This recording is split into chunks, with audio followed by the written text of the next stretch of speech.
조울 상태의 심리 발생론에 대한 기고라는 논문인데, 여기서 우울적 자리라는 걸 얘기를 하죠. 디프레시브 포지션이라는 거.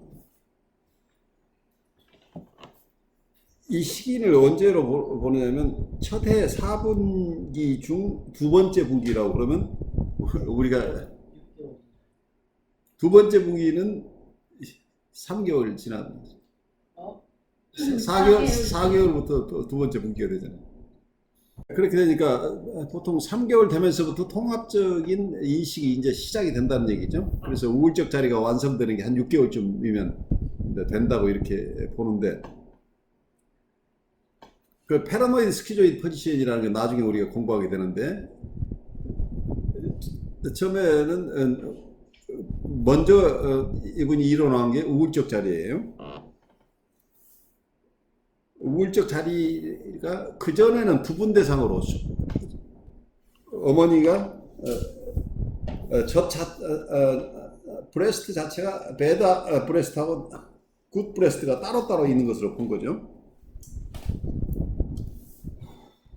그런데 이게 우울적 자리에 간다는 것은 이 두 개의 젖이 하나라고 느끼는 거죠. 알게 된다는 얘기예요, 서서히. 그래서 여기서 젖이상징하는 게 어머니라고 한다면, 어머니가 나쁜 어머니하고 좋은 어머니가 따로따로 독립된 대상으로 생각하다가 결국은 한 분이 어쩔 때는 박해적이고 어쩔 때는 나를 사랑해주고, 이런 두 가지 상황을 맞게 된다는 얘기죠. 그래서 같은 어머니가 어떨 때는 자기를 사랑해준다고 느끼고 어떨 때는 자기를 박해한다고 느낀다는 얘기죠. 그래서 전체로서의 하나의 인격치로서 어머니를 인식하게 된다는 거예요. 그래서 이게 어쩌면 독립된 대상, 자기하고 다른 대상으로 어쩌면 이게 전체 대상으로 본다는 것 자체가 하나의 인격체를 인식한다는 거기 때문에, 이론이 굉장히 빨리 아이들의 성장하는 걸 굉장히 빠른 시기에 이런 디프레시브 포지션에 간다고 본 거죠. 디프레시브 포지션에 갔다는 얘기는 자기 나중에 우리가 길티 필링도 여기 같이 이제 얘기하게 돼요. 벌써 죄의식이라는 게 나온다는 얘기예요. 그래서 이 시기가 되면 어머니를 전체적인 인격체로 사랑할 수 있게 되는데, 아이가 박해적 공포에서 벗어날 수 있는 것은 전체적이며 사랑받는 어머니가 존재하기 때문이다. 그래서 통합되어 있는 어머니, 그리고 사랑을 주는 어머니가 있다는 얘기, 자기가 사랑하는 어머니가 있다는 얘기죠. 자기로부터 사랑받는 어머니. 아이는 내사된 어머니가 내부와 외부 박해로부터 자신을 지켜줄 것을 기대한다. 그러니까 아이가 처음에는 전부 부분 대상이라고 그랬죠. 나쁜 대상, 신체적으로 얘기를 한다면 나쁜 젖이 자기 안에 내사되고 좋은 젖이 내사되는데, 그래서 아이의 내면 세계에는 굉장히 박해적인 어떤 내적 대상들이 있다는 얘기예요. 그게 전체적이건 부분적이건 아직은 부분적인 대상들이, 그러니까 굉장히 패러노이드, 어떤 면에서는 굉장히 박해적인 어떤 부분 대상들이 자기 안에 있는데, 이 좋은 어머니가 자기 안에 들어온다는 얘기는, 아이가 내사던 어머니가 자기의 내면에서 자기를 지켜주기도 하고 밖에서 자기를 지켜줄 거다. 그러니까 이 대상 관계에서는 두 가지, 항상 아브젝트라고 할 때 현실 속에 있는 대상도 아브젝트고 자기의 내면화된 내사된 대상도 아브젝트예요. 그래서 항상 우리가 대상이라고, 오브젝트라는 말을 쓸 때 보통 사람을 얘기를 하는데, 사람 중에 에, 밖에 있는 사람을 얘기하는가, 안에 있는 사람을 얘기하는가. 이 두 가지를 혼용해서 쓰고 있다는 걸 우리가 이해를 하시고, 또 그렇지만 그냥 인격체로서의 어떤 사람을 얘기하는 게 아니라 경우에 따른 부분 대상이라고 하면 쪼개진 모습, 젖으로 어쩌면 신체를 내면화, 아이는 신체를 내면화할 수도 있는 거예요. 아주 그러니까 자기를 박해하는 젖, 아니면 자기를 사랑해주는 이렇게 이런 부분 대상들도 내면화 될 수 있는데, 그럼 그 무서운 대상이죠. 만약에 박해하는, 자기를 공격하는 젖이라고 느낀다면, 이 젖이, 그럼 이 무서운 젖이 아이 세계에서 생각해보면, 이게 사람이라는 개념이 아이에게는 꼭 통합적인 사람만이 사람이 아닌 거죠. 뭔가 어떤 대상이 자기를 무섭게 하는 대상이 있으면 그 무서운 존재잖아. 그래서 자기 내면에 있는 무서운 대상들이 있는데 또 밖에도 무서운 대상이 있죠. 그럼 이런 경우에 이걸 지켜주려면 자기 안에 자기를 사랑해주는 어떤 대상이 있어야 된다는 얘기죠. 그래서 전체적이고 자기가 사랑하는 어머니이기도 하고, 어쩌면 또 자기를 사랑해주는 어머니이기도 하죠. 그래서 이런 사랑받는 어머니가 자기 안에 있게 되는데, 그런데 자기 내부에 어떤 박해하는 대상들이 있다고 한다면, 그 박해하는 대상이 자기만 위협하겠어요? 자기 편이 되어 있는 좋은 대상인 어머니도 이 나쁜 대상으로부터 공격을 받을 수 있겠죠. 그래서 자기를 보호해주는 어머니와 자기가 다 박해에 노출되어 있다고 느낀다는 얘기예요.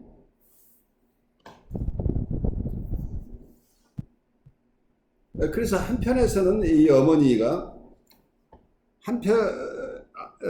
아이가 양면성이 있는데, 아이는 어머니를 한편은 사랑하면서 한편에서는 증오가 함께 오고 간다는 얘기예요. 이게 정서가, 사랑의 정서와 증오의 정서가 같은 대상에 대해서 지금 통합은 돼 있지만 이 정서는 두 가지가 다 있겠죠.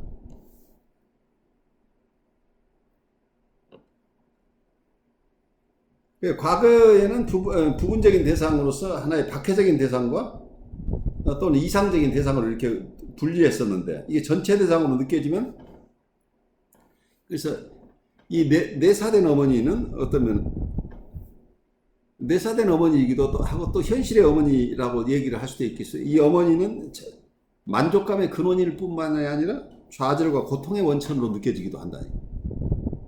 그러니까 자기를 사랑해주는, 그리고 자기가 사랑하는 대상이기도 하지만 또 한편에서는 자기에게 고통을 주고 또 자기가 고통을 주는 대상이기도 하죠.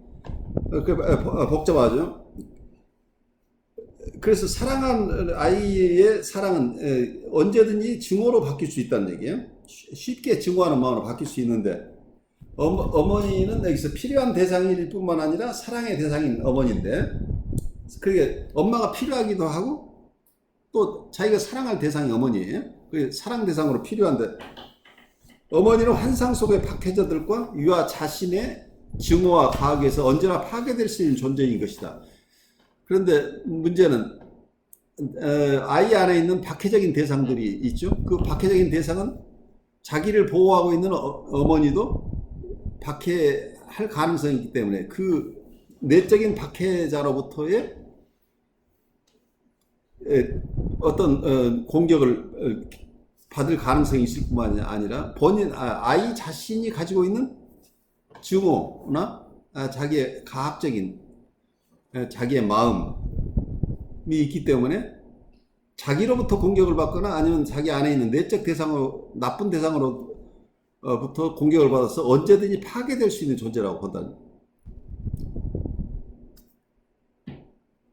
그래서 어쩌면 이 대상이, 아이가 볼 때 자기가 파괴하고 싶은 대상, 이런 대상으로 계속 느껴진다면, 이런 어머니가 계속 내사된다면, 그러니까 자기의 증오의 대상인 어머니를 아이가 계속 내사하게 되면 아이의 내적 세계는 황폐하고 혼돈스럽게 된다. 내적 세계가. 그렇지만 반대로 아이가 사랑받는 어머니와 자신을 동일시하게 되면, 자기가 사랑하는 어머니와 자기를 동일시한다면 아이는 그녀의 상실에 대한 고통스러운 감정을 느끼게 되며 새로운 감정의 양상을 나타낸다. 그러니까 만약에 자기가 사랑하는 어머니하고 자기를 동일시하는 아이가 하게 된다면 어머니의 아픈 마음을 자기가 같이 느끼게 되겠죠. 동일시하기 때문에. 그 새로운 감정을 느낀다는 거예요. 어머니가 느끼는 정서와 같은 걸 느낀다는 얘기죠. 이런 과정을 통해서 자아는 새로운 자리에 도달하게 된다. 이게 우울적 자리라는 얘기예요. 이 새로운 자리에서 사랑하는 대상을 상실하는 상황이 발생한다. 대상이 부분이 아닌 전체로서 사랑받을 수 있을 때 비로소 그 대상에 대한 상실감 또한 하나의 전체로서 느껴질 수 있다. 이 얘기는 우선 대상 자체가 하나의 통합된 대상으로 드러난다는 얘기, 부분 대상이 아니고, 그러니까 좋은 대상과 나쁜 대상이 따로 있었던 게 아니고 나를 박해하고 나를 힘들게 하는 그 대상이 결국 나를 또 사랑해주는 대상이다. 그래서 나를 사랑하기도 하고 박해하기도 하는 이 대상, 거꾸로 얘기하면 또 내가 사랑하기도 하고 내가 박해하기도 하는 이 대상, 이 두 가지는 어느 쪽에서 보느냐의 차이죠. 그리고 아이는 계속 투사라는 기제를 사용하기 때문에 투사라는 기제를 통해서 자기의 안에 있는 것들을 대상에게 투사하기 때문에 자기 마음과 엄마의 마음이 어떤 면에서는 같은 거죠. 어떤 현대적인 개념, 현대정신분석이나 이런 쪽의 개념을 본다면 아직은 아이는 심바이오시스 단계이기 때문에 아이가 아직 분리개별화가 되어 있지 않으니까 엄마가 느끼는 것과 자기가 느끼는 게 같다고 볼 수 있겠죠. 자기하고 대상을 분리해내지 못하니까. 그래서 계속해서 이 번역한 것을 제가 설명하는 과정 속에서도 여러분들 들을 때 사랑받는 이라는 얘기가 증오하는, 증오받는 이런 것이 한쪽에서 보면 아이가 볼 때 엄마를 사랑하고 자기가 사랑하는 마음이 있고 미워하는 마음도 있지만 또 그 정서가 엄마에게 투사된다고 그럼 엄마가 나를 미워하기도 하고 자기를 사랑하기도 한다고 느낄 수 있겠죠. 그래서 이 정서는 어떤 면은 아이 쪽에서 느끼는 정서냐 엄마 쪽에서 느끼는 정서나를 우리가 표현하는 방식의 차이일 수도 있겠죠. 그래서 결국은 어머니와 아이가 분리되어 있지 않다고 한다면 사랑하는 것은 사랑받는 것이고 증오하는 것은 증오당하는 것이기도 하죠. 그런 측면을 잘 보시면은 우리가 현대정신분석에서도 우리가 심바이오시스 상태에 있거나 아직 거기에 이르지 못하고 거기를 향해서 가고 있는 아이들을 아니면 그런 상태로 퇴행해 있는 환자를 볼 때 우리가 어떤 입장에서 이해해야 되는가 하는 거죠. 어떤 우리가 자기애적 전이가 일어난다고 하는 것은 어떤 이때 내가 내담자의 정서하고 나의 정서가 똑같아지는 이런 경험들이 일어난다고 한다면 아주 초기에 유아들이 어머니하고 관계에서 나누는 정서들이 수 있는 거죠. 그런데 문제는 부분 대상으로 자리매김하고 있던 이 내적 세계에 부분 대상들로 가득 있다가 부분 대상이 아니고 통합된 엄마라는 대상이 내사된다고 하는 것은 이 내면 세계에 큰 변화가 일어나는 거죠. 그래서 지금까지는 어떤 패러노이드 스키조이드 포지션이라고 나중에 우리가 또 공부를 하게 되는데 그런 포지션에서 디프레시브 포지션으로 간다는 것, 부분 대상 관계에서 전체 대상으로 변화된다고 하는 거죠. 그렇기 때문에 이 발달이 이루어진 상황이란 얘기예요. 우울적 자리라고 하는 것은 그냥 우울증의 그 심리를 얘기하는 게 아니고 이 지점을 잘 통과하지 못하면 우울증 환자로 남기도 해요. 이 지점에서 문제가 생기면. 그렇지만 이 과정은 패러노이드 스키조이드 포지션에서 디프레시브 포지션으로 이동한다는 것 자체가 굉장한 성숙이라는 얘기입니다. 이 아이 때 이 성숙이 잘 일어나야 되는데 상처가 많으신 분들은 이 패러노이드 스키조이드 포지션에서 디프레시브 포지션으로 제대로 옮겨가지 못한 사람들이 있다는 얘기예요. 그러면 이분은 계속 패러노이드한 상태에 남아있죠. 세상이 두려워서 아무것도 못하는 사람들이죠. 그런데 또 어떤 분들은 이런 지점 디프레시브 포지션에 가서 어느 정도 분리 개발이 됐다고 생각을 하고 한참 살았는데 외부에 자극이 심할 경우에 과거의 이 상태로 퇴행해버리는 분들이 있죠. 아주 심각하게. 이 심각한 퇴행이 일어나는 건 과거에 이 경험들이 너무 취약했기 때문에 그게 다 채워지지 않고 있었던 어떤 고착 지점들인 거죠. 이 고착 지점으로 리그레션이 일어난다는 얘기예요. 그래서 어린 시절에 충분하게 이 전체 대상과의 관계가 이 디프레시브 포지션에서 잘 성숙하게 일어나야 되는데 그 지점에 어떤 분은 패러노이드 스키조이드 포지션 그 상태에 아직 머물러 있는 사람, 디프레시브 포지션에 왔지만 디프레시브 포지션에서 그걸 잘 극복해낼 수 있는 그 과정을 잘 통합해내는데 충분하게 성숙하지 못한 사람들은 그 이후에도 계속 어려움을 겪게 된다. 그래서 어쩌면 정신증의 발병이 이 패러노이드 스키조이드 포지션이나 디프레시브 포지션 이 과정 속에서 그 지점을 잘 통과하지 못한 데서 정신증의 단초가 거기에 있다고 이렇게 이해하는 이론들이 굉장히 많아요.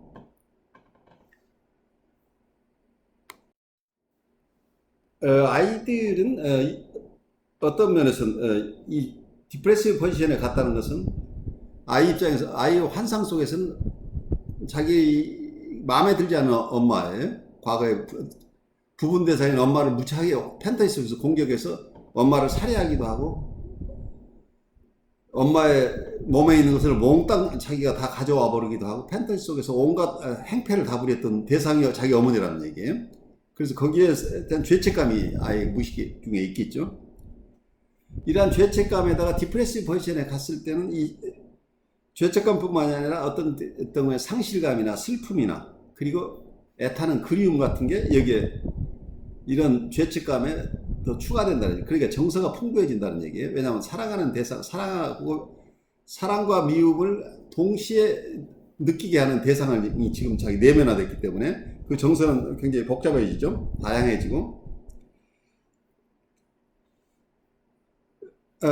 그래서 아이는 자신의 충동과 환상들로 인해 위협받고 있는 내적 대상을 정신 실제로서 경험한다고 얘기를 하는데 내적 대상인 어머니 대상은 실제로 아이들의 팬터지 속에 실제 살아있다는 얘기예요. 내면 세계. 그래서 내면 세계와 외면 세계를 멜라니 클라인을 이해하기 전에 여러분들 임상적인 경험이 필요한데 실제 임상에서 나오는 얘기는 심한 패러노이드 환자는 어떤 상황이냐면 자기의 내적 세계 속에서 자기를 계속해서 괴롭히는 대상들이 숱하게 많아요. 어떤 사람은 어쩌면 어느 나라 인구의 90% 이상이 다 나쁜 사람, 90%는 97% 뭐 자기가 카운팅 해봤더니 뭐 만 몇백 명만 빼고는 그 인구 전부가 아주 나쁜 사람들이다. 그래서 만여 명만 그래도 좀 괜찮은 사람이 있다. 그러니까 그런 패러노이드한 생각을 가지고 있는 사람들, 편집적인 사람들은 끊임없이 자기 안에서 자기를 괴롭히는 대상들이 출현하죠. 그리고 이게 또 밖으로 투사를 하기 때문에 밖에 있는 대상들도 저 사람이 지금 사람의 탈을 쓰고 있지만 사실은 사람이 아니고 저 속에 저 악마가 저 속에 들어있다. 악마가 사람의 모습으로 드러나고 있다. 언제 나를 공격할지 모른다는 이 두려움이 쌓여요. 어떤 사람은 그걸 뭐 사회주의자라고 그러기도 하고 뭐 여러 가지 이름으로 불러요. 그런데 저 사람은 아주 나쁜 사람들인데 남들 눈에 띄지 않게 지금 행동하고 있는데 지금 병원에 와 있거나 아니면 여기 놀이터에 와 있거나 학교에 와 있지만 저 사람은 사실 나를 노리고 있다고 느낍니다. 그럼 누가 지나갈 때 자기 배를 가게가 갔다고 느끼기도 하고 지나가면서 자기를 툭 치고 갔다고 느끼기도 하고 그런데 그게 밖에 있는 대상들에도 자기 내적 대상이 나쁜 사람이 계속 투사되니까 밖에 있는 대상도 그렇게 인식이 되는 거죠. 그러니까 자기 내면에서도 또 어떤 상황이 되냐면 자기의 끊임없이 너 이렇게 해, 저렇게 하고 자기를 지시를 하는 대상들이 나타나요. 그만큼 이 판타지 속에 여러분 판타지를 그냥 우리가 상상이라고만 생각하시지 말고 실제 이 사람들은 이중적인 세계에 살고 있다는 걸 이해해요. 그래서 어떤 면은 이중 국적자예요. 이중 국적자인데 지금 이 우리와 만나서 사는 하나의 국적을 가지고 있지만 이 사람 내면 세계 속의 국적자인데 그 내면 세계는 우리가 알지 못하는 세계인데도 실제 이게 이 사람과 정서적으로 만나고 그리고 실제적으로 피지컬리 부딪히고 싸우고 하는 대상들이 있다는 거죠. 지시를 하고 이런 대상들이 이 사람의 내적 세계 속에 살아있다는 얘기예요. 그러니까 이런 우울적 자리는 초기 단계의 환상 속에 존재하는 박해자들의 작용으로 인해 발생하는 편집적 불안과 죄책감, 상실감, 그리고 그리움 등의 우울한 감정들이 혼합된 복합체다고 이렇게 설명이 되죠. 이 단계에서 자아는 자신의 내면에 존재하는 좋은 대상이 확고하게 자리 잡지 못했다고 느낀다. 어린이와 어른들의 우울적 자리로 퇴행함으로써 우울증을 앓으며 그러니까 어린이나 어른들이 우울적 자리로 퇴행하는 경우에 우울증을 앓으며 그 우울적 자리는 죽어가는 또는 죽은 대상들을 내포하고 있다. 이것이 그들이 겪는 고통과 불안의 핵이다. 그러니까 이 우울적 자리가 충분하게 그 과정 속에서 통합된 게 아니고 이 내면 속에서 그런 박해자들이 아직도 패러노이드 스키조이드한 포지션에 있을 때 있었던 그 박해자들이 아직도 많이 있는 데다가 거기에서 불안감이나 죄책감, 그리움 등 이런 복합적인 정서가 있고 그 내적 세계 속에서는 죽은 대상과 죽어가는 대상들이 그 속에 또 그 속에는 이 누구의 공격에 의해서든 자기의 공격에 따라서 그렇게 됐건 아니면 그 내적인 나쁜 대상들의 지시에 의해서든 그 속에는 죽은 대상도 있고 죽어가는 대상도 있다. 그러니까 이 세계가 굉장히 우울한 세계죠. 밝은 세계가 아니라는 얘기예요. 거의 공격자들이 아직도 득실거리고 그리고 거기에서 그 공격으로 죽어가는 대상도 있고 이미 죽어버린 대상도 있고 이런 속에 있는데 이때 어쩌면 좋은 대상이 충분하게 자리 잡아서 안전한 곳이 아직 돼 있지 않은 상태란 얘기예요. 조금 더 설명을 해볼다면 이 우울적 자리에서 자아는 박해불안과 우울불안 사이를 끊임없이 오고 간다고 설명을 하는데 이때 우리가 박해불안이라는 건 퍼시큐터리 앵사이티라고 그러고 우울불안은 디프레시브 앵사이티라고 그러죠.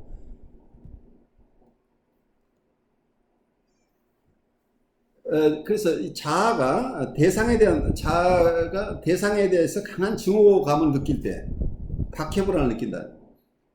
내가 증오하고 있으니까 상대방이 나를 그대로 두지 않을 거라는 얘기. 상대방이 나를 가만두지 않겠다 하는 게 박해불안이죠. 대상에 대한 사랑이 우세할 때 우울불안을 느낀다. 내가 대상을 사랑할 때는 그 내가 사랑하는 대상이 나의 공격성에 의해서든 아니면 다른 나쁜 대상에 의해서든 공격받을지도 모른다는 두려움이 또 있죠. 그래서 우울불안이라는 얘기예요.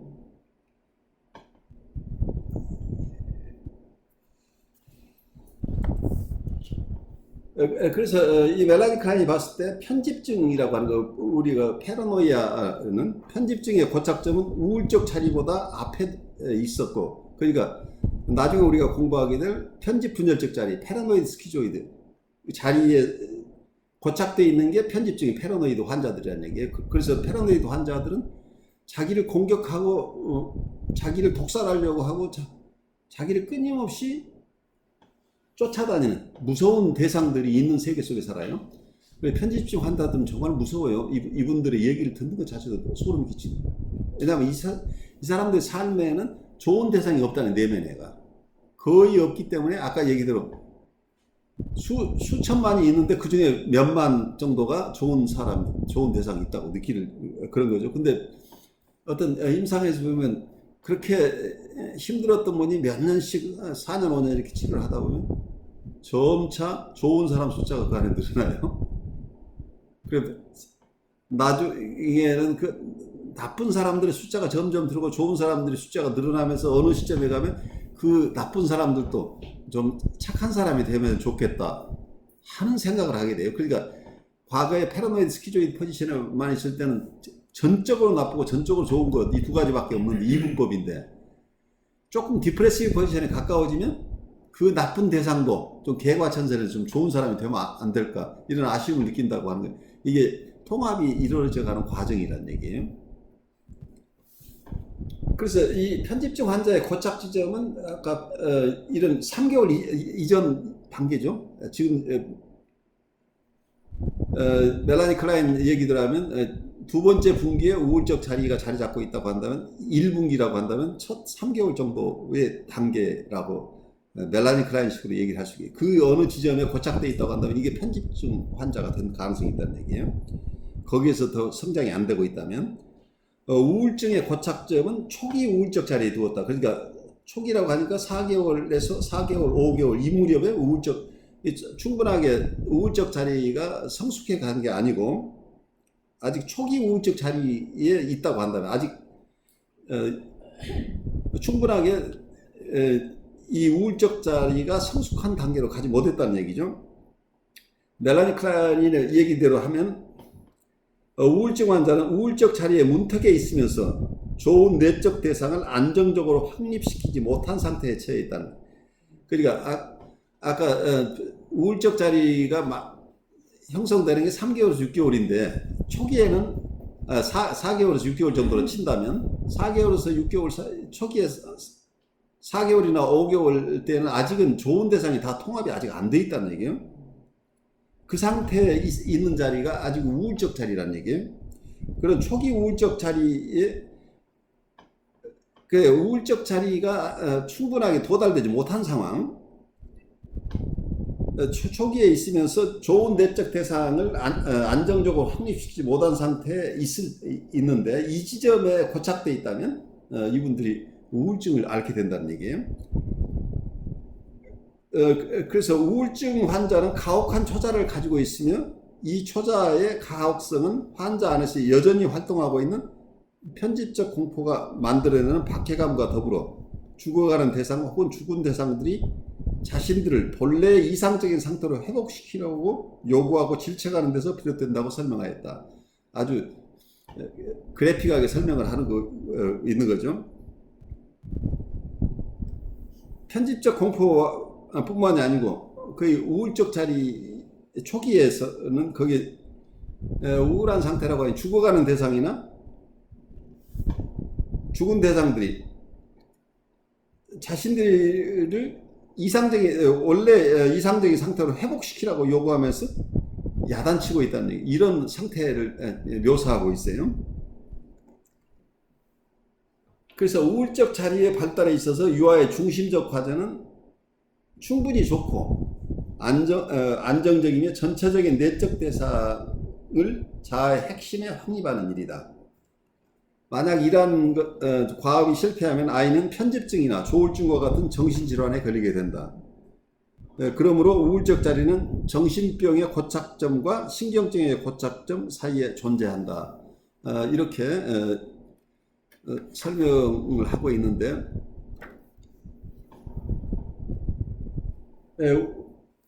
우울적 자리에서는 아까 얘기대로 나쁜 대상과 좋은 대상이 융합된, 그래서 아주 융합됐지만 좋은 대상이 충분하게